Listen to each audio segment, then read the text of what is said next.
Hello everyone, this is Johannes. And this is Cinema. And you are watching Board Gaming Ramblings. And today we are taking a look at Earth. This is a game by Maxime Tardif and it's published by Inside Up Games. It plays from 1 to 5 players in 45 to 90 minutes. Earth! Earth! The planet we live on. Yes. Where we walk around and do things like playing board games. Finally, it's a board game itself. And now you can build the perfect Earth that gives you the most victory points as Earth does in real life.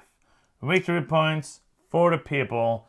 That is the motto of this game, Earth. That is a great, What do you think? You like it? It's a great summary of the game. Now Yes. everyone knows what the game is about, I think. Earth is an action selection game, card-driven game where you are on your turn going to choose one of the 4 actions. You're going to then do that action and then everybody else around the table, if they're playing the game, if they're just sitting there, they don't get to do the action, get to do the action that you got to do, just a little bit worse because you are the chooser and they are the follower of your choice. The actions are basically to draw new cards, to play cards into your tableau. You can grow things on the cards that looks like very tall houses or something. They were so cute. And also put yeah. cubes on them that gives you victory points and can be used for other abilities. After you have done your action, you then get to activate all the cards in your tableau from top left to the bottom right of the same color that you just activated the action. Or if you have one of the multicolor ones, you get to activate that as well. And then you're going to continue around the table until somebody finishes their 4x4 grid, which is 16 because I'm good at maths. And then we're going to score some final scorings because there's some bonus scoring that you're trying to race for in the middle of the table. And the player who has the most points is going to have the best Earth and win the game of Earth. Aha! I think the game looks good.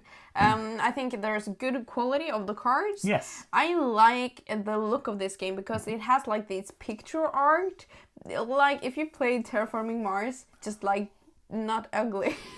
Or way better. So I think it looks really nice. Yeah, it's kind of like if you don't like this, I know many people do not like the photorealistic game art, which might be because of Terraforming Mars, because that was like haunting in your dreams with all these mixtures of clip art and things I found online and in a drawer. But this is very nice looking. Everything you are going to build is going to be like terrains and flowers and mushrooms and fauna, all of that. And the animals are going to be just like some scoring. So you're not going to have like a cool display of animals, but more a mushroom that looks like a brain. That's more the stuff that you're going to find in this game. So trigger warning, if you don't like brain mushrooms, it's in this game. But somebody else, we have to say it because somebody's like, is there spiders in the game? No spiders in the game. Oh, isn't it? No, I haven't seen you don't one. have to be afraid to find a spider in this game if you do not like spiders. Oh, that is nice. I think there's a lot of symbols in this game as well, but it is like some playwright with explanations for them, but most of the time they're very self-explanatory. Yeah, I feel like the symbology is very nice. And as I said, you have your player board is also a player aid, which has most of the symbols, and if you put those together, and the final scoring as well. It's not like a Garfield game where you kind of have to guess what all the symbols means, and you're like, have a symbol, here is a symbol, guess now all the 16 different ways it can be interpreted. Next up we have the rulebook, which looks like this. It's a square rulebook, and it is 15 pages long. Now it's a square rulebook. Now I don't want to buy this game. I don't like this game anymore. That's a deal breaker for me. And also it has like it's a nice laid out rulebook. It has a lot of pictures. The rules to this game are very few. There's like 4 actions you can choose from. So the most of the rulebook is like explanation of those actions, obviously, but also how the different card types really work. You're gonna get some of the cards are only like in the beginning of the game. You get cards on your player aid or on your player board, and you're never gonna get any more of those cards. There's just like different starting bonuses and starting or special abilities that you have. And then other cards are going to be more important to know, but I think the rulebook is well laid out. I'm going to give this rulebook 1 mushroom hat. Out of Out of 1. Yes, Perfect score. 1 is the most. So did we play this game? How many players did we play it with? And did it take minutes? Yes, we have played it with 2 players only. Only 2. And it has taken us 60 to 80 minutes. Yes, I feel like that's nice. Like we would have liked to play it with more, but that didn't happen this time around. So yeah, we decided to make a review from the 2-player perspective, just so you know that's important for you to know. But I think that this is one of those games that adding like a 3rd player wouldn't add too much, but it's also a game that works very well with 2 players because it doesn't have a lot of interaction. So I feel like the 2-player was nice, and I feel like the time we spent on it, especially like when you get it down to an hour, is really good for me.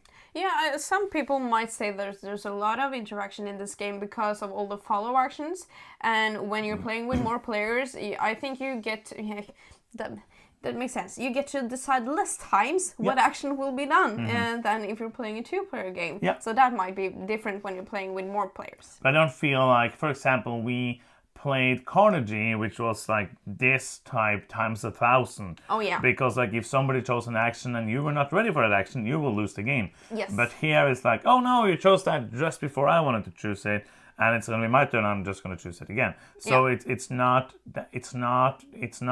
like, it doesn't feel like a huge thing when you choose an action that I didn't want you to choose. Yes. Because it's not like a set amount of rounds. It's not like you can just play it forever if you want to, if nobody buys that last card. Yes.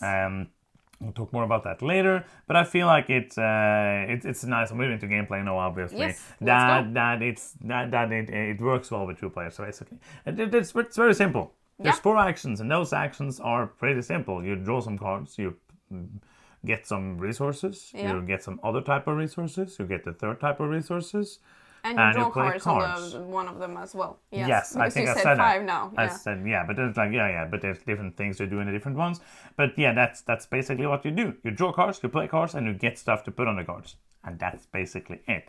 And most of the abilities that you trigger on the cards are basically variations of that as well. Yes. Draw cards, place cards in your compost, which is basically, if you play Wingspan, this is basically the same thing like as tucking. It's almost 99% the same thing as tucking, and these little sprouts you get on the cards are eggs. Are eggs, yeah. It's the same thing. And the abilities can then be like, take away two of the sprouts to get 4 growth. Yeah, there's a lot of trading in this game. Like, trade away something to get something that's better, or just like something different. I like the follow actions because it makes the game really smooth. And if you're playing with more players, it takes away a lot of downtime. When you're playing with 2, it's not that big a difference, but it's really nice to have something to do while you're triggering all the cards on your main action. I can also trigger all my cards on my follow action. Yeah, and that makes it also so that it's like a positive and negative thing, of course, because you're doing things at the same time. Because if I were to like wait for you to do your actions and then do my actions, that would be horrible. So we haven't done that because that would make the game go way longer. But it also makes it harder for me to know what you're doing. Yeah, that's true. But then again, most of the stuff you're doing is either getting the resources or the green cubes or the little towers. So it's easy for me to see afterwards, oh, you got that tower now and you got that. So it's not that big of a deal. I think like you have this placement puzzle of the 4x4 grid. I think like some of the end of game scorings and in-game scorings you have kind of dictates what you want to do depending on what kind of goals you get. But I was under the impression, I don't know if it was in the rulebook or if people were saying like, oh, it's so crucial to where you place things because then you get to activate that before that. Didn't see that at all. Like there was like one time I was like, oh no, I don't have that one soil, but I could have had it if that was before that. I also could have had it if I take an action that came with soil. So I think the placement isn't crucial. It's mostly due to the way we felt it or I felt it, mostly due to the scoring goals that are out. I agree. I thought this, like, the order that you activated in would be more like furnace crucial, but when I played, I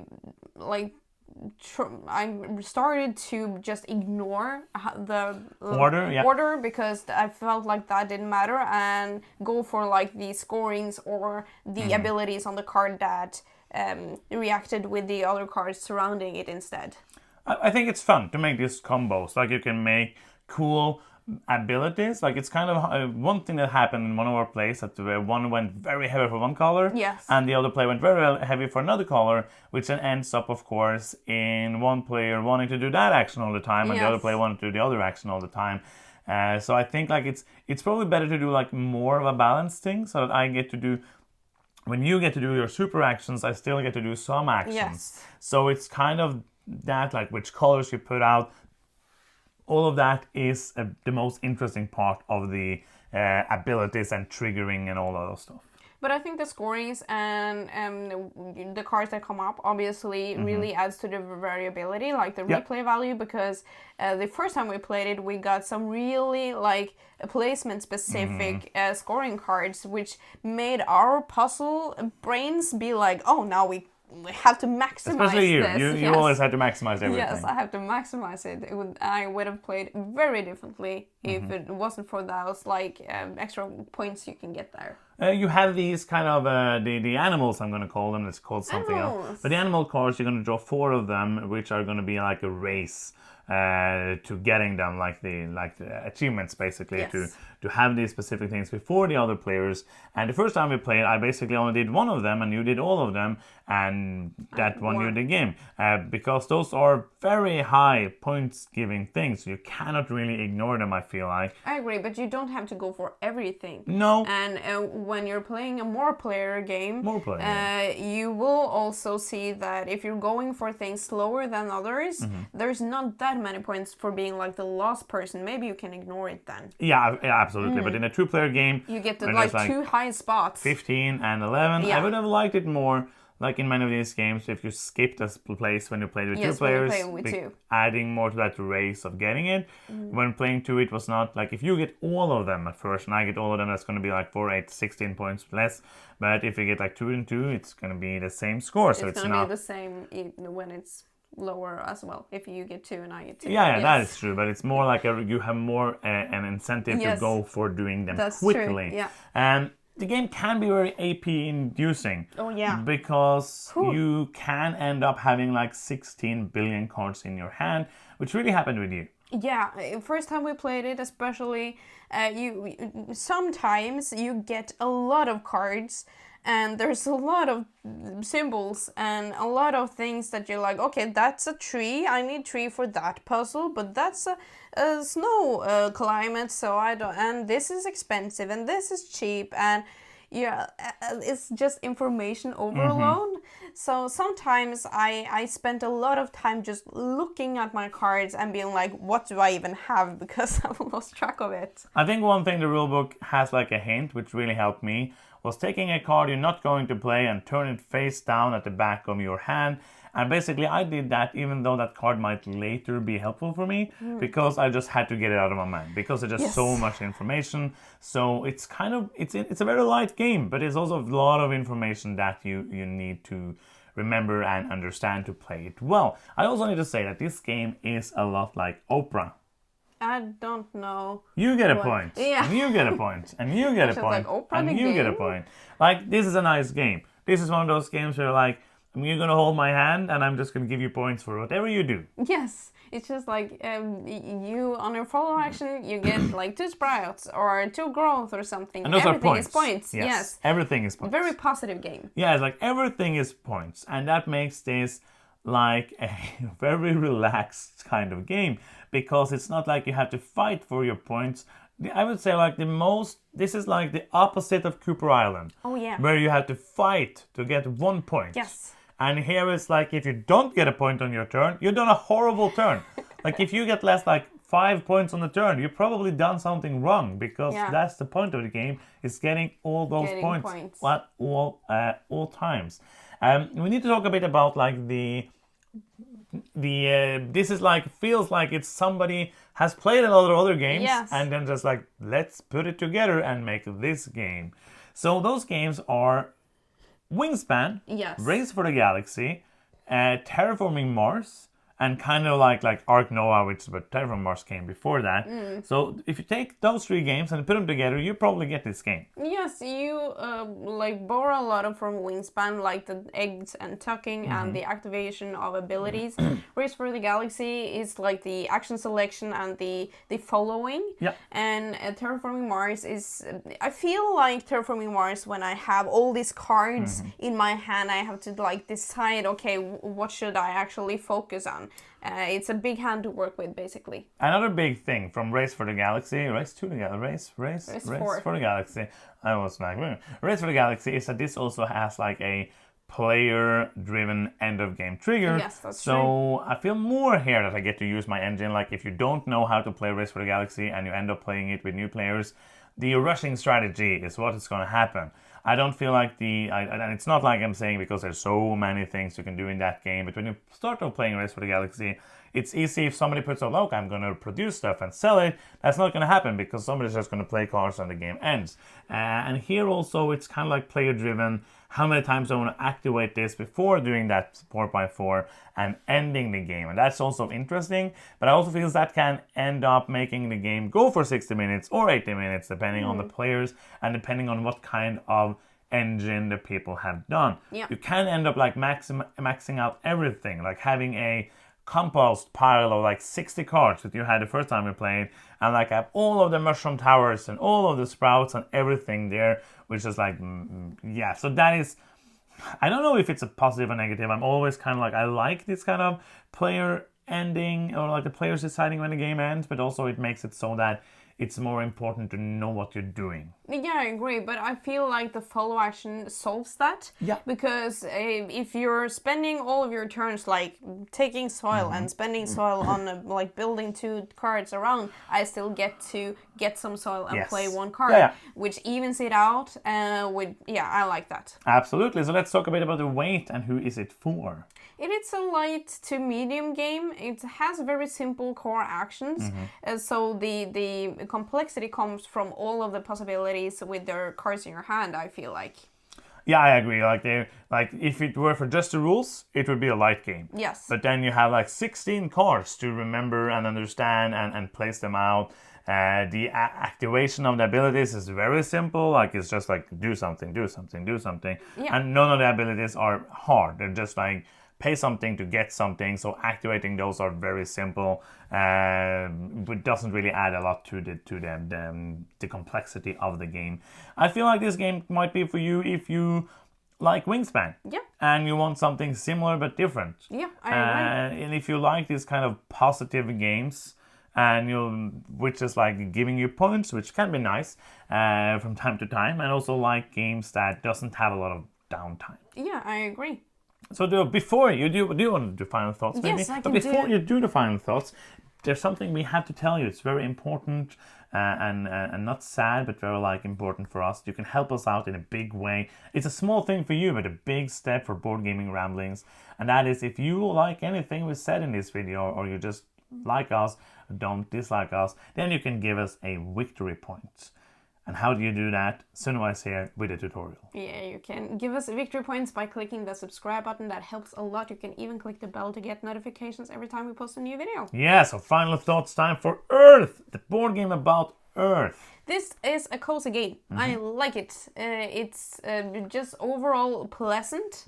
I like that it has meaningful decisions, but not like brain-burning ones, because sometimes you have to choose, okay, do I want to place this tree card here? It is like really good, or it is the only thing I can afford sometimes, but it really doesn't match that scoring that I'm going for. Okay, what is more important to me? That is like the most crunchy thing, I think. I really like the puzzle. I like the animal cards, that I have something to go for that game, and just exploring different ways to go about and seeing, okay, you're going for growth, maybe I should then have some growth cards, so I know that you're doing that action a lot, maybe I can hitchhike on your growth strategy a little bit. I think just overall pleasant game. I'm going to rate it 7.5 for the 2-player experience. Yeah.